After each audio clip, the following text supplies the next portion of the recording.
This is Chris with Dive Zone Scuba for another technical diving tips, techniques, and trips video. Neither GoPro nor Isata sponsored this video, and both the GoPro 9 and the Isata GoPro case that were used in this video were purchased. This video is a gear review of the Italian Isata underwater housing for the GoPro 9 and 10.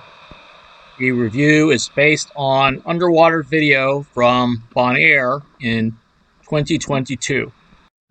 The Isata underwater video camera housing will fit the GoPro 9 and 10. It has a 200 meter depth rating.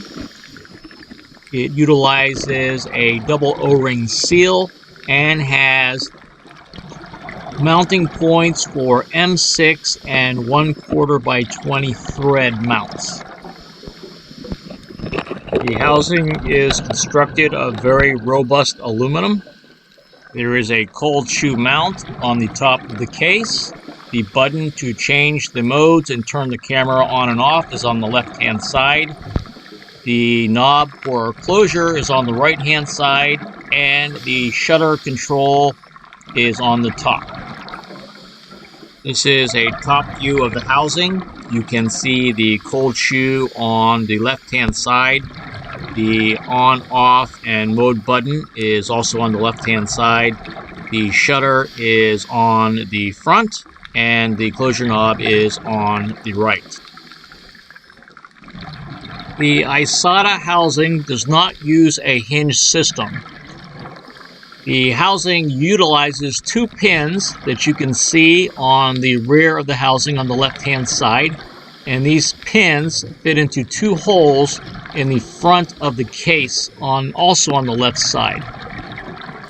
On the right-hand side, you see a pin. This pin is used to secure the other side of the case to the closure knob. In this image, you can also see the beveled lip on the front part of the housing. This creates a captive O-ring seal, which is very effective.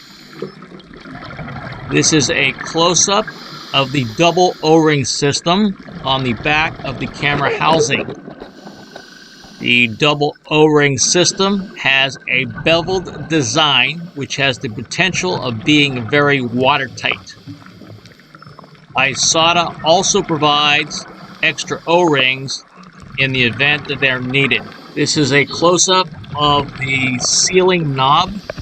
The knob actually rotates a total of 270 degrees and cams the back of the case to the front of the case with the double O-ring seal.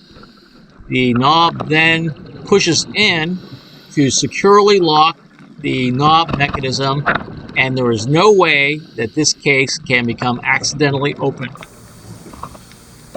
Here, the back of the housing is being installed onto the case. The knob is being turned 270 degrees and pushed in. To remove the camera, you pull out the knob, rotate it 270 degrees, and lift out the back housing. Here is the underside of the housing, and as previously mentioned, the case has both sockets for M6 and 1/4 by 20 threads. There are also very thoughtfully placed rubber bumpers to prevent the camera housing from twisting out of alignment.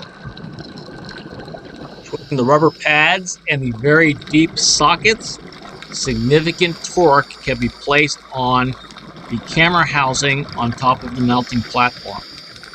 The socket appears to have a stainless steel coil. However, in any event, it would be a good idea to clean the socket after each use to help prevent corrosion. The housing was used for multiple dives over a 2-week dive trip, and there were no leaks experienced during this time. The camera was taken down to a depth of approximately 100 feet and was used for both night and day dives. There is one minor design flaw, and that is the fact that the shutter return spring is not sufficiently robust to reliably return the shutter mechanism to the off position. This could easily be solved by installing a slightly heavier spring for the mechanism.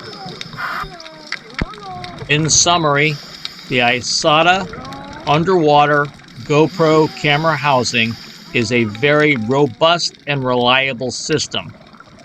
I expect to have many years of usage out of this underwater housing, and the fact that it can use both the GoPro 9 and GoPro 10 provides some obsolescence protection. If there is any significant disadvantage to the Isata housing, it is the cost of the housing itself, which is actually more than the GoPro 9 or 10. Although the housing is somewhat expensive, it does offer good value for the money. I look forward to using the Isata GoPro housing at technical diving depths on our upcoming trip to Dahab, Egypt. This is Chris with Dive Zone Scuba. Thanks for watching.